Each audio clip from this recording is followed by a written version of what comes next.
갈라디아서 5장 16절로 26절까지의 말씀을 가지고 성령을 따라 행하라 라는 제목으로 이 시간 하나님의 말씀을 나누고자 합니다. 그동안 우리는 갈라디아서 말씀을 통해서 살펴보았듯이 바울은 갈라디아 교인들에게 믿음을 통해서만이 의롭게 된다라는 것을 누누이 강조하고 있습니다. 그러면서 유대주의자들이 말하는 그 할례와 율법은 더 이상 효력이 없다라고 말하면서 갈라디아서 5장 1절에 보면 바울은 그리스도께서 너희에게 자유를 주신 만큼 이제는 믿음에 굳게 서서 종의 멍에를 메어서는 안 된다라고 말을 합니다.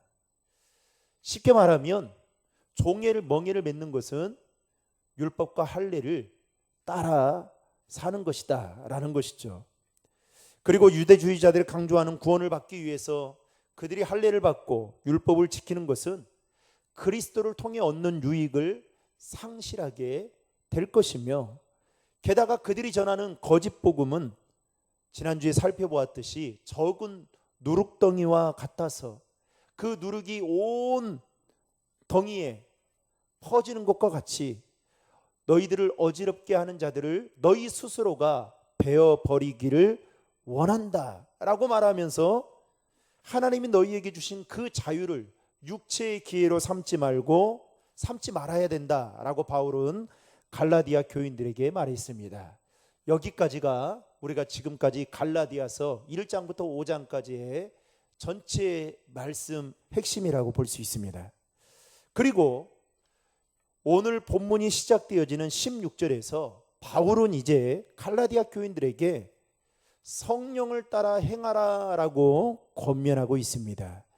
여러분 16절의 말씀을 세 번역으로 화면을 보고 같이 읽겠습니다. 내가 또 말합니다. 여러분은 성령께서 인도하여 주시는 대로 살아가십시오.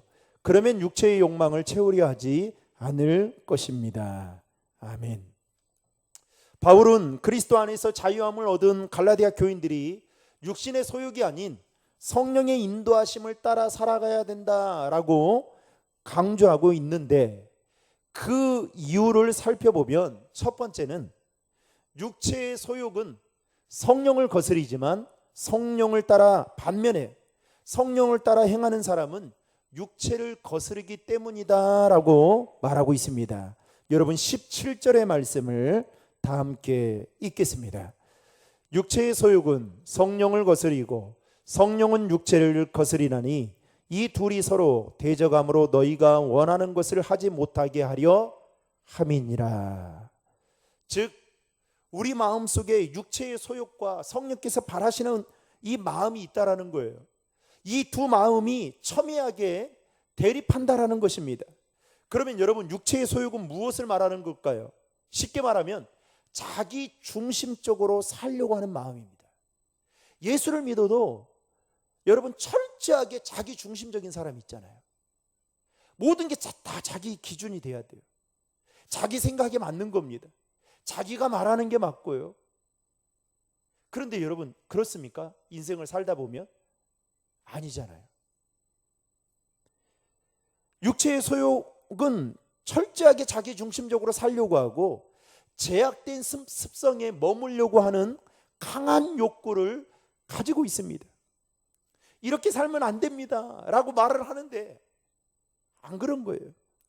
반대로 성령의 소욕은 하나님 중심으로 살려고 하는 거룩한 마음을 말을 하는 겁니다.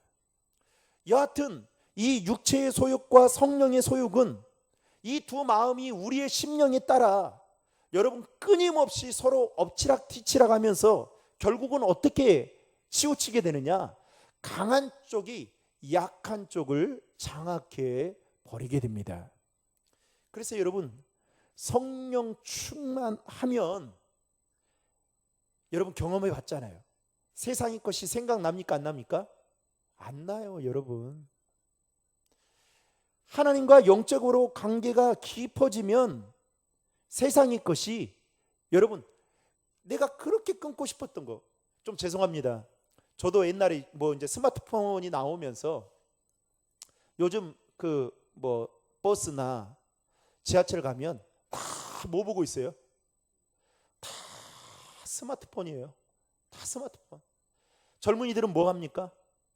게임합니다. 게임. 그런데 저도 한때는 그 게임을 핸드폰에 있는 게임을 했었어요. 근데 지금은요, 핸드폰에 있는 게임 하나도 안 합니다. 하나도. 막 끊으려고 노력해도요, 안 돼요. 내 힘으로는 여러분 이것조차도 안 됩니다.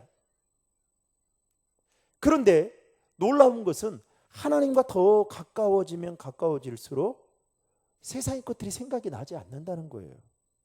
여러분, 우리가 사는 이 세상도 힘 없는 사람이 힘 있는 자에게 붙지 않습니까? 힘 있는 자가 으르렁거리잖아요. 그런데 영적인 것은 얼마나 더 그럴까요?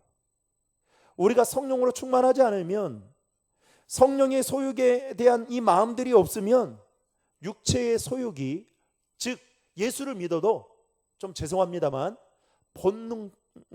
본능적으로 충실하게 살아가려고 노력합니다. 그래서 바울은 로마서 7장 15절에 뭐라고 이야기를 하냐면 이렇게 이야기합니다. 내가 행하는 것을 내가 알지 못하나니. 여러분, 내가 행하는데 알지 못한대요, 바울이. 그러면서 뭐라고 말하냐? 내가 원하는 것은 행하지 아니하고 도리어 미워하는 것을 뭐 한다고요? 행한다는 거예요. 그러니까 바울 역시도 마음으로는 하나님의 법을 쫓으려 하면서도 육신적으로는 그것을 자꾸만 거부하고 있다라는 거예요. 이 두 소욕 때문에, 육체의 소욕과 이 성령에 대한 이 소욕 때문에 바울이 심적으로 얼마나 힘들어했던지 로마서 7장 24절에는 바울이 이렇게 말합니다. 같이 읽겠습니다. 오라 나는 공고한 사람이로다. 이 사망의 몸에서 누가 나를 건져내랴. 바울의 마음속에 한편에는 하나님의 법을 즐거워하면서 하나님의 그 말씀대로 선을 행하며 살고자 하는 마음이 있었지만, 또 다른 마음 한편에는 어떻게 해요? 죄의 법에 굴복하면서 악을 행하고자 하는, 육체의 본능 따라 살고자 하는 마음이 끊임없이, 이 두 마음이 첨예되어 대립하고 있었다는 사실입니다. 여러분, 놀랍지 않습니까? 예수님 다음으로 위대한 사역을 했던 사도 바울 마음속에도 이 영적인, 이 내적인 싸움이 얼마나 치열하게 다투고 있는지를 몰라요. 게다가 이 바울은 로마서 7장에 자신의 말했던 그 고민들을 오늘 본문인 갈라디아서 5장에서는 좀 더 구체적으로 설명을 하고 있는데, 여러분 다시 한번 17절의 말씀을 우리 같이 읽겠습니다. 육체의 소욕은 성령을 거스리고 성령의 소욕은 육체를 거스리나니 이 둘이 서로 대적하므로 너희 원하는 것을 하지 못하게 하려 함이니라. 보세요. 너희 원하는 것을 뭐 하지 못하게 한다고요? 하지 못하게 한다는 거예요. 우리가 말씀을 통해서 은혜를 받았어요. 그러면 은혜를 받으면 내가 은혜 받는 대로 살아야겠다라고 성령이 우리에게 주시는 마음들이 있는데, 문제는 뭐냐? 야, 그렇게 살지 마. 예수 믿는 사람 다 그렇게 살더라. 너만 뭐 유별나게 살 필요가 뭐가 있어? 이렇게 자꾸만 우리의 마음속에서 또 사단이 우리에게 교묘하게 이렇게 유혹한다라는 것입니다. 게다가 19절부터 21절에는 바울이 하나님의 선하신 뜻과는 배치되는 15가지의 육체의 일을 아주 구체적으로 나열하고 있습니다. 여러분 19절부터 21절 말씀 같이 읽겠습니다. 육체의 일은 분명하니 곧 음행과 더러운 것과 호색과 우상숭배와 주술과 언수 맺는 것과 분쟁과 시기와 분냉과 당짓는 것과 분열함과 이단과 투기와 술취함과 방탕함과 또 그와 같은 것들이라. 전에 너희에게 경계한 것 같이 경계하노니 이런 일을 하는 자들은 하나님의 나라를 유업으로 받지 못할 것이요. 15가지의 육체의 일을 지금 크게 4가지로 분류를 하고 있습니다. 네 가지는 어떻게 분류하고 있느냐? 첫 번째는 성적인 죄, 두 번째는 종교적인 죄, 세 번째는 다른 사람과의 관계 속에서 지은 죄, 그리고 마지막 네 번째는 자신에 대한 죄로 나눌 수가 있는데요. 자, 좀 더 구체적으로 이 15가지의 일을 네 가지로 크게 분류하면서, 먼저 성적인 죄는 무엇이냐? 음행과 더러운 것과 호색이 이 안에 포함됩니다. 음행은 우리가 잘 알다시피 성적으로 부도덕한 행위, 이게 바로 음행이죠. 여러분, 참 사회가 어디로 어떻게, 우리 사회가 어떻게 갈지 모르겠지만 옛날에는 간통죄가 있었어요, 없었어요? 근데 지금 있습니까? 불륜을 지어도 간통죄가 없어요. 여러분, 이게 제대로 된 사회입니까? 또 더러움은, 여기서 말하는 이 더러움은 무엇을 말하냐? 불결하게 여겨지는 남녀 관계를 의미합니다. 대표적인 스위밍 이런 거 있잖아요. 그리고 호색은 방탕한 것을 즐기려는 태도를 뜻합니다. 이것과 관련해서 최근 미국 한인사회에서 방영된 MBC 아메리칸 뉴스의 그 내용에 따르면 이런 내용이 보도가 됐습니다.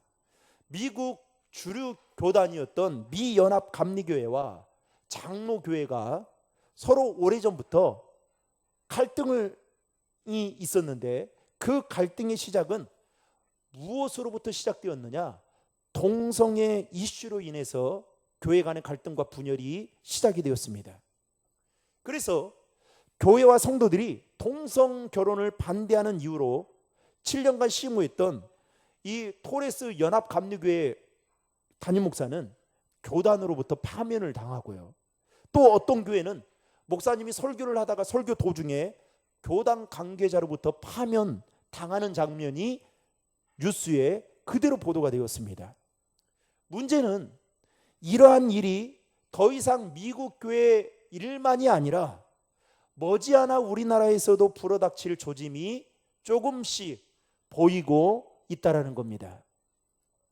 잘 알다시피 오늘 우리나라도 동성애 문제 때문에 골머리를 앓고 있습니다.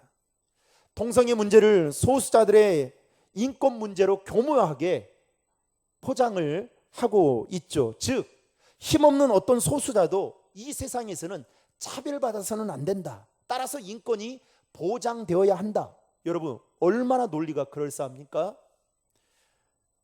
그리고 이들의 주장은 또 이런 겁니다. 성경에서 예수님께서 보여주셨던 그 사랑과 포용을 말씀하면서 그들은 이것과 일치가 된다라고 주장을 합니다. 여러분, 묻겠습니다. 만약에 동성 간의 결혼을 인정하고 동성애자에 대한 목사 안수를 인정하면 사랑과 포용이 있는 것이고, 반대로 동성 간의 결혼을 반대하면 비성경적이며 사랑과 포용이 없는 것일까요? 오늘 우리에게는 좀 더 명확한 기준이 필요합니다. 예수님은 모든 사람을 용납하셨습니다. 아니, 어떤 죄인도 그 용납에서 제외되지 않습니다. 하지만 여러분 기억하십시오. 용납이 승인을 의미하는 것은 아닙니다. 용납이라는 것은 뭐냐? 우리의 사고와 신념이 인정하지 못하는 것을 그냥 받아들이는 거예요. 여러분, 하나님을 믿지 않는 사람과 하나님의 방식에서 어긋나게 사는 사람을 용납하는 것은 그들이 옳기 때문에가 아니에요. 그들의 영혼을 사랑하셨기 때문에 예수님께서 용납하신 것입니다. 옳아서 용납한 게 아니에요. 이것은 우리가 분명하게 믿고 붙들고 있는 신념을 포기한다는 의미가 결코 아니다라는 겁니다. 여러분, 왜 교회가 말씀이 기준이 돼야 되죠? 그렇지 않아요? 교회는 말씀이 기준이 돼야 돼요. 그리고 하나님을 믿는 사람은 성경적인 가치관을 가지고 이 세상에서 하나님 나라와 의를 위해 살아가야 됩니다.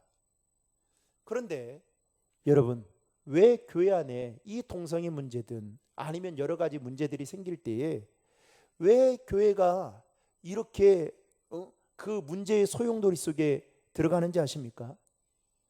성경적인 가치관이 없는 거예요. 기준이 없는 겁니다. 기준이 없어요.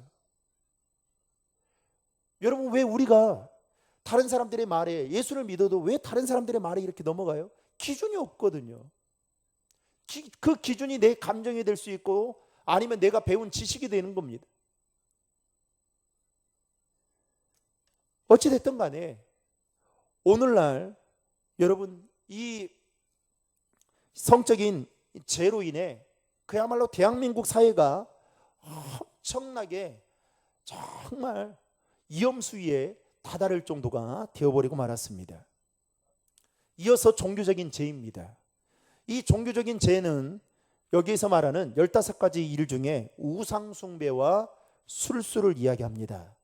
우상숭배는 우리가 잘 알다시피 창조주 하나님이 아닌 다른 피조물들을 사랑하고 숭배하는 것, 즉 하나님보다 더 사랑하는 것들이 있다면 그게 바로 우상숭배라고 말할 수 있습니다. 그러니까 그냥 단순히 우상을 만들고 그 앞에 절하는 것만이 아니라 하나님보다 더 사랑하는 것, 그게 우상숭배인 거죠. 그리고 술수는 악의 세력과 은밀히 결탁하는 것을 말합니다. 그런데 구약에 보면 이 우상숭배는 항상 무엇과 결탁되어 있느냐? 성적인 타락과 연결되어 있습니다. 민수기서 25장에 보면 이스라엘 백성들이 시딤에 머물고 있었을 때였습니다. 이 모압 족속들이 미인계를 사용해서 다가오는 거예요. 그러니까 거기에 빠져가지고 이스라엘 백성들이 바알에게 절을 하고 모압 여자들과 더불어 어떻게 하느냐? 음행을 하게 됩니다. 그것을 본 하나님께서 진노하셔가지고 이스라엘 백성들 24,000명을 그 자리에서 죽이는 일이 있었습니다. 이처럼 이 우상숭배는 정말 너무나도 우리가 살아가는 일상 곁에 친근하게 다가오고 있다는 것이죠.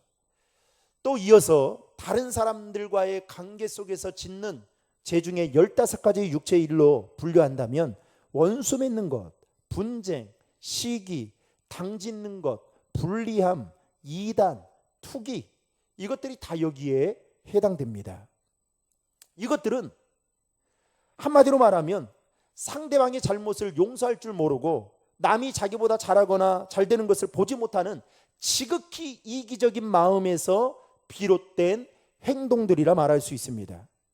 여러분, 꼭 그런 사람 있잖아요. 꼭 하면 당을 짓는 사람들이 있어요. 그리고 또 시기하는 사람도 있고요. 그리고 꼭 원수관계로 살아가는 사람들이 있습니다. 다 이거는요, 사람과의 관계에서 짓는 죄들이에요. 오늘 이 밤에 저와 여러분 안에 혹여나 여러분 여기에 포함되는 육체의 15가지 일들 중에 우리 안에 포함되는 것들이 있다면 다 내려놓을 수 있기를 주님의 이름으로 축복합니다. 그리고 마지막 네 번째는 자기 자신을 향한 죄인데요, 여기에는 두 가지입니다. 술 취함과 방탕함을 들 수 있습니다. 여러분, 사람이 술에 취하게 되면 모든 일을 판단할 수 있는 능력을 상실하게 됩니다. 그리고 육체적인 쾌락을 따라 살아가게 되죠. 그리고 그 방탕함은 결국 술에 취하여 흥청망청 떠드는 것을 이야기합니다. 그런데 바울은 성령을 따라 행하라고 말하면서 이 육체의 소욕에 해당되는, 육체의 일에 해당되는 15가지의 일을 이야기하면서 여러분, 얼마나 그 육체의 일과 관련된 내용들이 많았으면, 목록들이 많았으면 21절을 여러분 자세히 보시면 이렇게 이야기합니다. 그 뒤에 마지막에 뭐라고 이야기하냐? 그와 같은 것들이라고 말합니다. 더 이상 언급하지 않아요. 즉 무슨 말입니까? 더 많은 제목들이 있다라는 것을 암시하고 있어요. 그만큼 죄는 죄를 계속해서 양산해내는 그런 놀라운 일들이 일어나게 된다는 겁니다. 여하튼 이러한 육체적인 일들은 개인의 문제이기도 하지만 오늘 우리 사회가 겪는 문제이고, 여러분 더 심각한 것은 이러한 육체의 일에 대해서 오늘날 사람들이 이 육체의 일과 관련된 죄를 짓는 것에 대해서 여러분 믿는 사람들조차도 점점 둔감해지고 있다는 게 더 큰 문제입니다. 여러분 도둑질도요, 한 번 할 때가 어렵지 두 번, 세 번 하면 그렇게 어렵지 않습니다. 그때는 마음이 좀 달라요. 그러니까 둔감해지는 거예요. 이게 사단은 딱 우리에게 한 번만이라고 하지만 여러분 그 한 번을 맛보는 순간 어떻게 해요? 그 늪에 빠지게 되어 있어요. 빠지게. 그래서 바울은 21절 하반절에서 이러한 자들에 대해서 뭐라고 이야기를 하느냐? 하나님의 나라를 유업으로 받지 못할 것이다 라고 말을 합니다. 그러면 여러분 바울이 지금 여러분 피를 토하는 심정으로 갈라디아 교인들에게 이렇게 말하고 있다는 게 느껴지지 않으세요? 왜 이렇게 바울이 말하고자 했던 그 취지가 무엇일까요? 즉 갈라디아 교인들이 육신의 소욕을 버릴 수 있을 만큼의 믿음이 성장해서 진정으로 하나님 나라의 상속자가 되기를 간절한 마음에서 이렇게 말하고 있다라는 겁니다. 하나님의 나라를 유업으로 줬으면 그 하나님의 나라를 유업받은 자로서의 삶을 바울은 갈라디아 교인들이 믿음이 성장해서 그렇게 살아가기를 원했다는 거예요. 사랑하는 성도 여러분, 죄인이었던 저와 여러분들을 하나님의 자녀 삼아 주시고 천국 백성으로, 그리고 우리에게 영원한 생명을 주시고 여러분 천국을 우리에게 선물로 주신 그 하나님의 은혜가 여러분 정말 감사하다면 이제는 우리가 죄인의 그 탈을 벗어버리고 어떻게 해요? 육체의 소욕대로가 아닌 성령의 인도하심 따라 살아가는 자가 되기 위해서 여러분 기도해야 돼요. 뭐요? 하나님, 내 믿음이 성장하게 해주십시오. 내 믿음을 성장시켜 주십시오. 여러분, 세상 사람들은 일이 안 풀리고 그리고 뭔가 자신이 계획했던 일들이 꼬이거나 관계에서 문제가 오면 세상의 것으로 다 해결하려고 합니다. 그런데 여러분 아시잖아요. 세상의 것으로 해결한다고 되답니까? 아니잖아요. 아사가, 남유다의 왕 아사가 아람왕 베나닷이 쳐들어옵니다. 그러니까 이 아사가 인간적인 방법으로 하나님께 나아가지 않고 다른 나라의 왕을 찾아가서 좀 도와달라고 요청을 하잖아요. 그러니까 하나님이 그걸 보고 이 하나니라는 선지자를 통해서 지적을 하잖아요. 그러니까 아사가 어떻게 합니까? 화가 나가지고 그 선지자를 옥에 가둬버립니다. 그러니까 하나님이 어떻게 하느냐? 병들어 죽게 만들어요. 그런데 성경에 보면 그 아사가 종교적으로 그야말로 종교개혁을 단행하고 그리고 정말 하나님 앞에 신실하게 믿음으로 섰던 그 아사가 마음이 변하는 순간 어떻게 되느냐? 완전히 둔감해지는 거예요. 하나님이 원하시는 삶대로 살지 않습니다.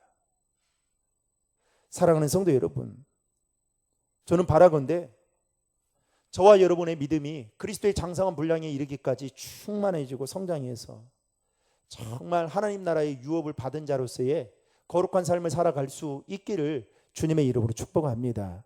그러면서 바울은 마지막으로 성령의 9가지 열매에 대해서 이제 열거를 합니다.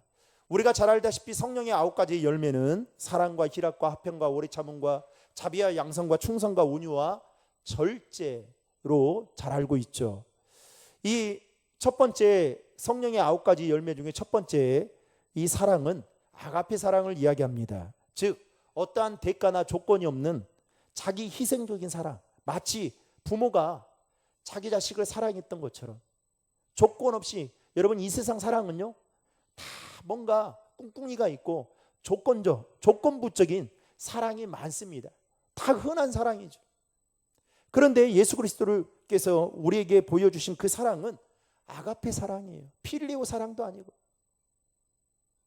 그 다음으로 성령의 9가지 열매 중에 희락과 화평은 하나님과의 관계 속에서 얻는 것들입니다. 그 기쁨, 그 화평. 그리고 오래 참음은 관용과 관계가 있죠. 그리고 자비는 친절을 의미하는데, 이 말은 곧 다른 사람들의 실수와 죄를 정죄하고 비난하기보다는 그들을 이해하고 여전히 호의를 베푸는 것이 자비의 마음에서 오는 것이다 라는 겁니다. 그리고 양선은 다른 사람들에 대해서 관대하고, 정치인들 보세요. 자기에 대해서는, 그렇죠, 자기에 대해서는 엄청 관대하고 남에 대해서는 아주 그렇잖아요.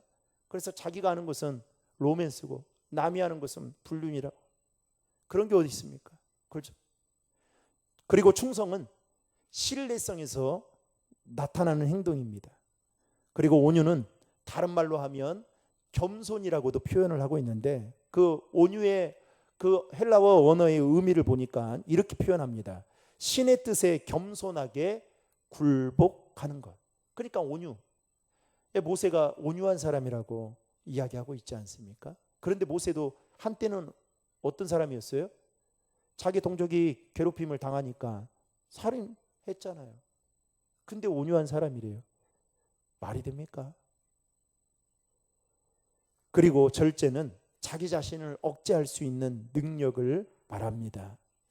바울은 이렇게, 제가 나중에 이 성령의 9가지 열매에 대해서 다시 한번 풀어서 말씀드릴 때가 있겠지만, 바울은 이렇게 성령의 9가지 열매들을 말하면서 성도가, 갈라디아 교인들이 어떻게 삶 속에서 성령의 열매를 맺을 수 있는지에 대해서 오늘 육체의 소욕과 성령의 열매를 이해하면서 마지막 24절에 이렇게 이야기합니다. 같이 읽겠습니다.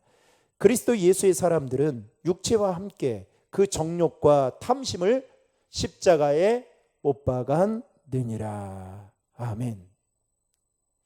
성령의 열매를 맺기 위해서는 여러분 뭐라고 말합니까? 그 정욕과 탐심을 뭐에 박아야 한다고요? 십자가에 못 박아야 된다. 즉 죄된 본성과 그 본성이 추구하는 소욕을 십자가에 못 박아야 된다는 거예요. 여러분, 예수를 믿으면 변합니까? 안 변합니까? 예수님을 만나면 변합니까? 안 변합니까? 예? 아니, 여러분들 보세요. 다른 사람 보지 마시고 여러분 모습을 보고 이야기해 보세요. 예수님을 만나면 변해요, 안 변해요? 변해요. 언행 심사가 변합니다. 삶의 가치관도 변하고요, 삶의 우선순위도 변하고요, 삶을 살아가는 태도도 바뀝니다. 남을 대하는 것도 다릅니다. 그런데 우리가 생각하는 만큼, 남들이 인정해 줄 만큼의 변화가 있으면 참 좋겠지만 그러지 못할 때가 더 많죠. 그런데 생각해 보면 예수 믿기 전과 믿고 난 이후에 우리의 모습들이 많이 확연하게 달라지게 된 것을 보게 됩니다. 근데 여러분, 성경에 보면 성령 충만함을 받으라고 하잖아요. 이게 계속 현재 진행형이거든요. 왜 성령 충만을 받으라고 할까요? 성령 충만을 받지 못하면 우리는 육체의 소욕대로 따라갈 수밖에 없어요. 여러분, 은혜의 자리에 머물면 뭘 생각할까요? 내가 은혜 받는 데 집중해요. 그런데 여러분, 은혜의 자리에 나오지 못하면 그 시간에 뭘 할까요? 나는 현장에는 없지만 내가 살아계신 하나님을 이 시간에 나도 동일한 장소에서 찬양. 여러분, 그게 좀 죄송합니다만 잘 됩니까? 힘들어요. 하루를 살아가는데 말씀을 읽고 기도하는 시간을 갖는 것도 여러분 힘든데, 버겁게 느껴지는데, 여러분 성령 충만함을 받는 거, 이거 하나님과의 앞에 나오지 않으면 이거 방법이 없습니다. 그래서 바울은 뭐라고 이야기하냐? 그리스도의 예수의 사람들은 분명히 이야기해요. 믿지 않는 사람들을 말하는 게 아니에요. 그리스도의 예수의 사람들은 육체와 함께 그 정욕과 탐심을 십자가에 뭐 했다고요? 못 박았느니라. 자, 못 박을 것이다. 이제 못 박겠어요? 이게 아니에요. 이미 못 박았다는 거예요. 여러분 믿으십니까? 우리는 예수를 믿는 그 순간부터 우리 안에 예수 믿기 전에 이 모든 것들을 다 이미 십자가에 못 박은 사람들입니다. 그런데 놀라운 것은 그 못 박았던 나의 죄된 습성을 어느 순간에 또 끄집어내 가지고 온다는 거예요. 마치 갑옷 착용하듯이 십자가가 마치 옷걸이 모양처럼 꺼내서 입는 거예요. 그래서 예수 믿어도 어떻게 해요? 성격대로 믿고, 예수 믿어도 여전히 자기 자아가 강하고, 예수 믿어도 자기 주장이 강하고, 이것은 십자가에 못 박았다라는 그런 모습이 아닌 것입니다. 그래서 바울은 우리 앞에 육체의 소욕을 따라 사는 삶과 성령을 쫓아 행하는 삶이 있는데 과연 너희는 무엇을 선택해야 할지 지금 갈라디아 교인들에게 이렇게 말합니다. 여러분 25절과 26절 말씀 읽겠습니다. 만일 우리가 성령으로 살면 또한 성령으로 행할지니 헛된 영광을 구하여 서로 노엽게 하거나 서로 투기하지 말지니라. 선택하라는 거예요. 너희가 성령의 인도하심 따라 살아가는 사람이 될 거냐, 아니면 육체의 소욕에 충실하게 살아가는 사람이 될 거냐. 성령의 열매를 맺기 위해서는 육체의 소욕 가지고는 절대로 맺을 수가 없다. 성령의 인도하심을 받아야만, 성령으로 살아야만 성령께서 맺혀주시는 그 열매를 맺을 수 있다는 것을 말하고 있습니다. 여러분, 성령의 9가지 열매, 좀 죄송합니다만 내 힘으로 됩니까?